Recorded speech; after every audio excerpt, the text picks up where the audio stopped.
pagi dan salam sejahtera untuk kita semua. Puji syukur kita panjatkan kehadirat Tuhan Yang Maha Esa karena atas rahmat-Nya kita masih diberikan kesempatan untuk berkumpul pada hari ini. Tidak lupa sholawat bertangkaikan salam semoga tercurah limpah pada baginda alam yakni Habibana wa Nabiyana wa Maulana Muhammad Sallallahu Alaihi Wasallam. Yang saya hormati dosen pengampu mata kuliah Evo Literasi Sekolah Dasar Ibu Warawuriani MPD, dan yang saya banggakan teman-teman yang telah hadir pada hari ini. Perkenalkan, nama saya Imanita sebagai moderator sekaligus pemateri ditemani oleh rekan-rekan saya. Saya Adriansa. Saya Kaila Syami. Saya Salma Yuliati Zahra. Akan mempresentasikan hasil tugas kami yang berjudul Pembelajaran berbasis ekoliterasi yang terdiri dari 5 bahasan, yaitu pengertian pembelajaran ekoliterasi, tujuan pembelajaran berbasis ekoliterasi, strategi pembelajaran berbasis ekoliterasi, contoh implementasi pembelajaran berbasis ekoliterasi, dan manfaat pembelajaran berbasis ekoliterasi. Baiklah, untuk mengefisienkan waktu, saya mempersilakan kepada materi untuk menyampaikan hasil tugas. Baik, yang pertama itu ada pengertian pembelajaran berbasis ekoliterasi. Pembelajaran berbasis ekoliterasi adalah suatu pendekatan pembelajaran yang bertujuan untuk membangun kesadaran, pemahaman, dan kepedulian siswa terhadap lingkungan hidup serta hubungan antara manusia dengan ekosistem secara berkelanjutan. Dalam pembelajaran ini, siswa tidak hanya belajar tentang lingkungan secara teoritis, tetapi juga diajak untuk aktif berpikir kritis, bertindak bijak terhadap alam, dan mengambil keputusan yang ramah lingkungan. Kemudian yang kedua ada tujuan pembelajaran berbasis ekoliterasi. Yang pertama ada tujuan umum, membentuk peserta didik yang peduli lingkungan, berpengetahuan ekologis, dan mampu mengambil tindakan nyata untuk menjaga kelestarian alam secara berkelanjutan. Yang kedua ada tujuan khusus. Yang pertama, menumbuhkan kesadaran lingkungan agar siswa menyadari pentingnya menjaga keseimbangan alam dan memahami dampak aktivitas manusia terhadap ekosistem. Yang kedua, meningkatkan pengetahuan ekologis, memberikan pemahaman tentang prinsip dasar ekologi, keberlanjutan, serta hubungan antara manusia dan alam. Yang ketiga, mengembangkan sikap peduli dan bertanggung jawab, mendorong siswa untuk memiliki rasa tanggung jawab terhadap lingkungan melalui sikap bijak dalam menggunakan sumber daya alam. Yang keempat, meningkatkan keterampilan berpikir kritis dan sistemik, melatih siswa untuk menganalisis masalah lingkungan secara menyeluruh dan mencari solusi berkelanjutan. Yang terakhir, mendorong aksi nyata ramah lingkungan, membiasakan siswa melakukan tindakan positif seperti mengurangi sampah plastik, menanam pohon, hemat air atau listrik, dan lainnya. Lalu ada strategi pembelajaran berbasis ekoliterasi. Yang pertama, pembelajaran berbasis proyek atau Project Based Learning atau PJBL. Siswa mengajarkan proyek nyata seperti pengelolaan sampah, daur ulang, konservasi energi, atau kebun sekolah melalui tahap identifikasi isu hingga evaluasi hasil. PJBL terintegrasi STEM atau STEAM telah terbukti meningkatkan keterampilan ekoliterasi, kreativitas, kepekaan lingkungan, dan nilai hasil belajar. Yang kedua, Problem Based Learning atau PBL. Pendekatan multi-keaksaraan dan ekoliterasi melalui PBL menuntut siswa memecahkan masalah lingkungan nyata, misalnya polusi, sampah, atau degradasi habitat.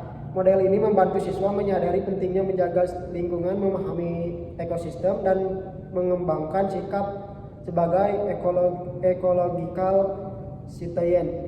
Yang ketiga, integrasi multi-keaksaraan, menggabungkan kegiatan membaca, menulis, dan numerasi dalam konteks lingkungan, misalnya laporan tahunan kebun, analisis data sampah, untuk mengasah kemampuan literasi ekologi siswa. Strategi ini menghasilkan pemahaman ekologis lebih mendalam karena siswa harus membaca teks ilmiah, mengelola data, dan menyusun laporan. Yang keempat, pembelajaran outdoor, kebun dan lapangan. Pembelajaran langsung di luar kelas atau di kebun, taman, lapangan, mendorong observasi, pencatatan kondisi ekologis, dan refleksi peserta didik terhadap lingkungan konkret. Intervensi praktis ini cocok bagi semua siswa untuk mengembangkan kemampuan ekoliterasi melalui pengalaman nyata. Yang kelima, mengembangkan lingkungan belajar kaya teks dan kontekstual.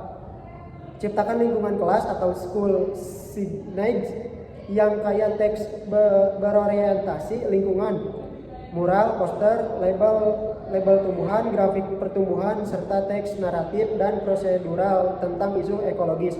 Guru dapat menggunakan teknik Think, Fair, Share serta analisis teks lingkungan untuk merangsang diskusi dan berpikir kritis. Lalu di sini ada contoh implementasi pembelajaran berbasis ekoliterasi. Yang pertama ada proyek lingkungan sekolah. Siswa bekerja sama untuk membuat taman sekolah yang ramah lingkungan, mempelajari tentang keanekaragaman hayati dan pengelolaan limbah. Yang kedua ada studi kasus lingkungan. Siswa mempelajari tentang isu lingkungan seperti polusi air, perubahan iklim, atau deforestasi dan mencari solusi melalui diskusi dan penelitian. Yang ketiga ada kunjungan lapangan. Siswa mengunjungi tempat-tempat seperti hutan, pantai, atau taman nasional untuk mempelajari tentang ekosistem dan keanekaragaman hayati.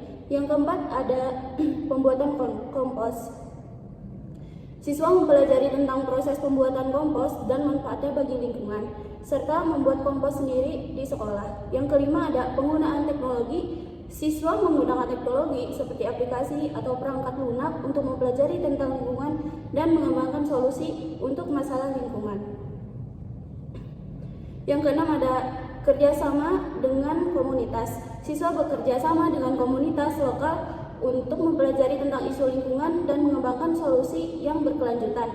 Yang terakhir ada pembelajaran berbasis proyek. Siswa bekerja pada. Yang ketujuh, pembelajaran berbasis proyek. Siswa bekerja pada proyek yang terkait dengan lingkungan, seperti membuat sistem irigasi, hemat air, atau mengembangkan energi terbarukan. Implementasi pembelajaran berbasis ekoliterasi dapat membantu siswa mengembangkan pengetahuan, keterampilan, dan kesadaran tentang lingkungan, serta mempromosikan perilaku yang berkelanjutan dan ramah lingkungan. Lalu yang terakhir ada manfaat pembelajaran berbasis ekoliterasi. Yang pertama, menguatkan pengetahuan ekologi dan kesadaran lingkungan. Pembelajaran ekoliterasi meningkatkan pemahaman siswa tentang interaksi dalam ekosistem serta hubungan antara makhluk hidup dan lingkungannya.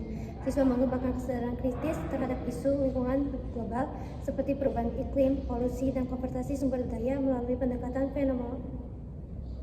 fenomenologis yang menekankan pengalaman langsung. Selain itu, integrasi konten ekologi dalam materi ajar memperkuat tanggung jawab lingkungan siswa dan pengembangan life skill praktis seperti pengolahan sampah dan pelestarian sumber daya alam. Yang kedua, mengembangkan sikap, perilaku pro lingkungan, dan pembentukan karakter berkelanjutan. Ekoliterasi mendorong sikap dan perilaku positif terhadap lingkungan melalui berbagai metode pembelajaran yang diterapkan. Seperti project based learning dengan media seperti pop-up book dan e-book meningkatkan empati siswa terhadap makhluk hidup. Sementara simulasi dampak limbah plastik terbukti meningkatkan sikap environmental care. Lalu yang ketiga, mengintegrasikan dengan alam. Mengintegrasikan pembelajaran di alam seperti permainan kreatif dan merancang kebun sekolah, merancang inovasi solusi lingkungan, meningkatkan kolaborasi antar siswa, dan mengasah kreativitas dan desain berkelanjutan. Yang keempat, meningkatkan keterampilan kognitif dan sosial. Ekoliterasi mengembangkan keterampilan kognitif dan sosial siswa melalui analisis isu lingkungan lokal.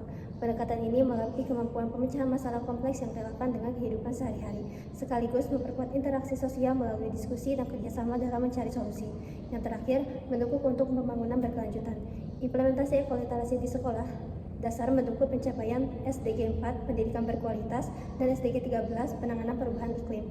Dengan mempromosikan pendidikan inklusif dan berkelanjutan, siswa menjadi agen perubahan melalui praktik harian seperti pengolahan sampah dan penanaman pohon yang berkontribusi pada pengurangan jejak karbon sekolah dalam jangka panjang. Terima kasih kepada seluruh pemateri dari kelompok kami yang telah menyampaikan materi dengan sangat jelas. Sebagai penutup, dapat kami simpulkan bahwa pembelajaran berbasis ekoliterasi merupakan pendekatan efektif untuk membentuk generasi yang peduli, berpengetahuan ekologis, bertanggung jawab terhadap lingkungan, serta siap menjadi agen perubahan positif bagi bumi kita. Baik, mungkin itu saja yang dapat kami sampaikan. Mohon maaf apabila ada kesalahan. Wassalamualaikum warahmatullahi wabarakatuh.